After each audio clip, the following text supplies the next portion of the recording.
نحمده ونصلي علی رسوله الکریم اما بعد بسم اللہ الرحمن الرحیم۔ عزیز طلبہ، آج ہم سبق نمبر 17 پڑھیں گے۔ اس سبق میں ہم علم البدیع سے محسنات معنویہ کی ایک نئی قسم توریہ سے متعلق پڑھیں گے۔ سبق نمبر 16 میں ہم نے الرجوع سے متعلق پڑھا تھا۔ رجوع کی تعریف مصنف علیہ الرحمہ نے فرمائی تھی هو العود الى الکلام السابق بالنقض لنکتۃ، کسی نکتے کی بنا پر کلام سابق سے رجوع کر کے نیا مدعا ثابت کرنا رجوع کہلاتا ہے۔ پھر اس کے بعد ہم نے محسنات معنویہ کی ایک نئی قسم التوریہ سے متعلق پڑھا تھا۔ توریہ کی تعریف مصنف علیہ الرحمہ نے فرمائی تھی ان یطلق لفظ له معنیان قریب و بعید و یراد به البعید، کہ ایک ایسے لفظ پر نطق کیا جائے جس کے دو معنی ہوں، ایک قریب اور دوسرا بعید۔ بعید والا معنی مراد لیا جائے، قریب والے کو چھوڑ کر اس کو توریہ کہا جاتا ہے۔ توریہ کی دو قسمیں ہیں، ایک مجردہ اور دوسری قسم ہے مرشحہ۔ توریہ مجردہ سے متعلق ہم نے پڑھا تھا التی لا تجامع شیئا مما یلائم القریب، جس میں کسی ایسے مناسب کو ذکر نہ کیا جائے جو مناسب معنی قریب کے ساتھ تعلق کو جوڑ دے، معنی بعید کے ساتھ کسی ایسے ملائم اور مناسب کو ذکر نہ کیا جائے جو قریب سے تعلق رکھے، جیسے الرحمن علی العرش استویٰ۔ اس مثال میں اس کی وضاحت گزر چکی۔ آج ہم توریہ کی دوسری قسم مرشحہ سے متعلق پڑھیں گے۔ مرشحہ یہ اسم مفعول کا صیغہ ہے۔ رشح یرشح ترشیح کا معنی آتا ہے تقویت پہنچانا۔ اس دوسری توریہ کی اس دوسری قسم کو مرشحہ اس لیے کہا جاتا ہے کہ اس میں متکلم اپنے معنی قریب اور معنی بعید کے درمیان ایک ایسے ملائم اور مناسب کو ذکر کرتا ہے جو مناسب معنی قریب کو معنی بعید کے جو ہے قریب کر دے، دونوں میں مناسبت پیدا کر دے۔ تو اس کی وجہ سے معنی بعید کو مراد لینے میں تھوڑی سی تقویت پہنچ جاتی ہے، اس لیے اس کو مرشحہ کہتے ہیں۔ پہلی قسم مجردہ، وہ چونکہ اس تقویت اور مقوی سے خالی ہوتا ہے اس لیے اس کو مجردہ کہا جاتا ہے۔ مصنف علیہ الرحمہ مرشحہ کی تعریف فرماتے ہیں وہی التی تجامع شیئا مما یلائم المعنی القریبہ۔ مرشحہ وہ ہے کہ جس میں کسی ایسی چیز کا ذکر کیا جائے یا کسی ایسی چیز کو لایا جائے مما یلائم المعنی القریبہ، جو چیز جو مناسب معنی قریب کے مناسب ہو، معنی قریب کے مناسب ہو، کسی ایسی چیز کو اس میں جمع کیا جائے معنی بعید اور معنی قریب کے درمیان، اس کو مرشحہ کہا جاتا ہے۔ جیسے والسماء بنیناها بأید، اور آسمان کو بنایا ہم نے اپنے ہاتھوں سے، اپنی قوت سے۔ عزیز طلبہ، یہاں پر بنا یبنی بنان کا معنی آتا ہے تعمیر کرنا۔ ہا ضمیر آسمان کی طرف راجع ہے اور عید سے کا لغوی معنی ہاتھ کے آتے ہیں، آذو محسوسہ جارح مخصوصہ، اور سما تو آسمان کو کہتے ہیں۔ بنینا میں نا ضمیر اللہ تعالیٰ کی طرف راجع ہے۔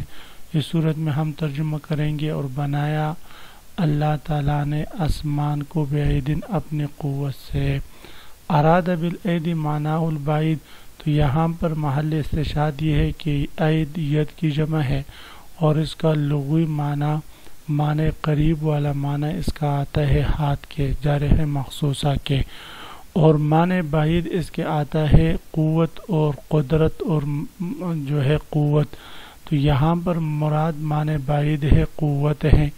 پھر چونکہ ید کے ساتھ بنا کا کام ہوتا ہے اور بنا کے ذریعے قوت پیدا ہوتی ہے، تو بنینا جو ہے اس کا تعلق ید کے ساتھ ہوتا ہے، تو اس لیے جو ہے ید کا مناسب بننا کو ذکر فرمایا، اور اس کا ذکر کرنا یہ ایسا ہے گویا کہ یہ مناسب ہے ید کی، جب یہ مناسب ہوا تو اس مناسب کے ذکر کرنے کے بنا پر توریہ کی یہ قسم مرشحہ کہلاتی ہے۔ اراد بالایدی، مراد ایدی سے معنی البعید، اس کا معنی بعید ہے، وہ القدرت، اور وہ قدرت ہے۔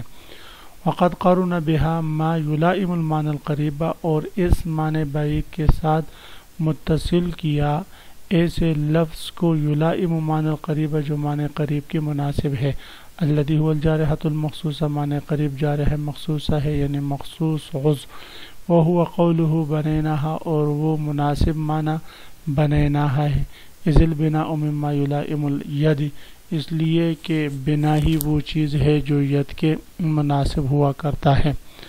وہذا مبنی علی ما اشتہر بین اہل الظاہر من المفسرین، یہ جو ہم نے تفسیر ذکر کی ہے کہ ید سے مراد قوت اور مضبوطی ہے اور ہاتھ والا معنی نہیں ہے، اور اسی طرح استوا بمعنی غلبے کے ہے، استیلاء کے معنی میں ہے، یہ تفسیریں عام اور جو ہے مفسرین کے ہاں ہے، اور عام مفسرین کے درمیان مشہور ہے جو اسی قسم کی تفسیر کرتے ہیں۔ وَإِلَّا فَالتَّحْقِيقُ أَنَّ هَذَا تَمْثِيلٌ وَتَصْوِيرٌ، وگرنہ حقیقت کو اگر دیکھا جائے تو یہ دونوں آیاتوں میں تمثیل اور تصویر ہے، یہ جو ہے توریہ نہیں۔ یعنی مصنف علیہ رحمہ فرماتے یہ جو ہم تفسیر کرتے ہیں یہ عام علماء کے درمیان یہی تفسیر ہے۔ عام علماء اہل ظاہر اسی کو لے لیتے ہیں جو حقیقت سے مجاز کی طرف چلے جاتے ہیں، وگرنہ جو استعارہ اور تمثیل وغیرہ سے واقف نہیں ہوتے، وگرنہ جو علماء استعارہ اور تمثیل وغیرہ سے واقف ہے وہ اس معنی کو نہیں لیتے، بلکہ وہ تو ایک اور معنی یعنی اس میں تمثیل اور تصویر والا معنی مراد لیتے ہیں۔ تو گویا کہ مصنف علیہ الرحمہ کے مطابق یہ جو تفسیر ہے یعنی ید کو قدرت کے معنی میں لینا اور استوا کو استیلاء کے معنی میں لینا، یہ جو مفسرین کے درمیان مشہور ہے یہ اہل ظاہر ہے۔ لہذا جو لوگ علم بیان، تشبیہات اور استعار کے نقطوں سے باخبر ہے وہ ان کو توریہ کی مثالیں نہیں بلکہ تمثیل اور تصویر کے قبیل سے قرار دیتے ہیں۔ اب تمثیل اور تصویر کیا بلا ہے جس کو مصنف علیہ الرحمہ نے یہاں ذکر فرمایا ہے؟ تو تمثیل اور تصویر یہ ہے کہ جس میں ایک مرکب سے اخذ شدہ ہیئت، ایک مرکب سے ایک لیا ہوا ہیئت اور لی ہوئی ایک صورت کو دوسری اسی طرح صورت یا ہیئت کے ساتھ تشبیہ دی جاتی ہے۔ تو جس صورت کو لیا جاتا ہے اور جس کی تشبیہ دی جاتی ہے دوسری ہیئت اور صورت کے ساتھ، تو جس چیز کے ساتھ تشبیہ دی جاتی ہے وہ آپ پر سمجھتے ہیں مشبہ بھی کہلاتا ہے، اور جس چیز کی تشبیہ دی جاتی ہے اس کو مشبہ کہا جاتا ہے۔ پھر مشبہ بھی کو ذکر کر کے مشبہ مراد لیا جاتا ہے۔ اب یہاں پر ہم غور کریں عزیز طلبہ کہ یہاں پر تمثیل کیسے بنتا ہے۔ الرحمن علی العرش استوى اور والسماء بنیناها بأید، تو یہاں پر یاد رکھیں کہ پہلی آیات کریمہ میں کہ اللہ تعالیٰ کا عرش پر غالب آنا، اس سے ایک ہیئت اور ایک صورت جو ہے حاصل کی ہے کہ کسی بادشاہ کا اپنے تخت پر جو ہے غالب ہونا، وہ ایک ہیئت اور ایک صورت ہے، ایک اخذ شدہ جو ہے وہ ایک ہیئت ہے۔ تو کسی بادشاہ اور کسی بادشاہ کا اپنے تخت پر غالب آنا یہ مشبہ بھی ہے، اور اللہ تعالیٰ کا عرش پر غالب آنا یہ مشبہ ہے۔ پھر کلمہ استوا کو جو مشبہ بھی کے لیے موضوع ہے مشبہ میں استعمال کر دیا گیا تو یہ استعارہ تمثیلیہ کہلایا گیا۔ ہاں، مشبہ بھی جو ہے وہ کسی بادشاہ کا اپنے تخت پر غالب آنا، اور اس مشبہ بھی کے مناسب معنوں میں سے استوا ہے، تو اس کو مشبہ کے لیے یعنی اللہ تعالیٰ کا عرش پر غالب آنے والے معنی کے لیے مستعار لیا گیا ہے۔ یہ استعارہ تمثیلیہ ہے۔ دوسری آیت کریمہ میں وَالسَّمَاءَ بَنَيْنَاهَا بِأَيْدٍ میں مشبہ جو ہے وہ باری تعالیٰ کا اپنی ازلی قوت اور قدرت کے ذریعے آسمان کو ایجاد کرنا جو ہے اس سے جو ہے حاصل ہوتی ہے، اس کو لیا گیا ہے، یہ مشبہ ہے۔ اور مشبہ بھی جو ہے وہ یہ ہے کہ تعمیر کرتے ہوئے ہاتھ سے ایک اینٹ دوسرے اینٹ پر رکھنے کی جو ہیئت بنتی ہے وہ مشبہ بھی ہے۔ پھر چونکہ کلمہ عید کو مشبہ بھی کے لیے موضوع ہے کہ ایک اینٹ سے دوسری اینٹ پر ہاتھ سے رکھا جاتا ہے، تو اس مشبہ بھی کے مناسب معنی ایدی یعنی ید کو لے کر جو ہے مشبہ کے لیے بنایا استعمال کیا گیا، یہ استعارہ تمثیلیہ کہلاتا ہے۔ تو یہ مصنف علیہ الرحمہ فرمانا یہ چاہتے ہیں کہ یہاں پر حقیقت سے مجاز کی طرف جانے کی ضرورت نہیں۔ جو حضرات علم استعارہ اور علم تمثیل جانتے ہیں ان حضرات کے ہاں یہ استعارہ تمثیلیہ ہے، استعارہ تمثیلیہ ہے۔ تو لہذا مصنف علیہ الرحمہ فرماتے ان ھذا تمثیل و تصویر، یہ تمثیل ہے اور ایک تصویر ہے۔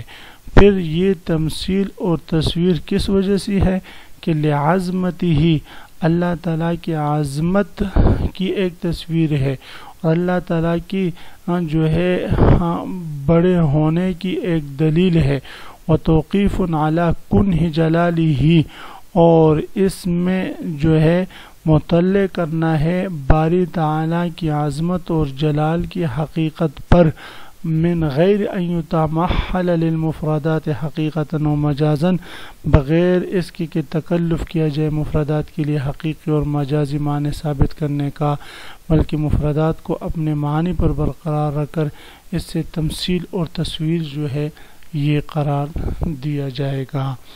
بہرحال خلاصہ یہ ہوا کہ مصنف علیہ الرحمہ فرماتے ہیں کہ یہاں پر جو ہم نے استوا کو اصطلاح کے معنی میں اور عید کو ید کے معنی میں قوت کے معنی میں لیا ہے، یہ ان عام مفسرین کے ہاں ہے، اہل ظاہر کے ہاں ہے۔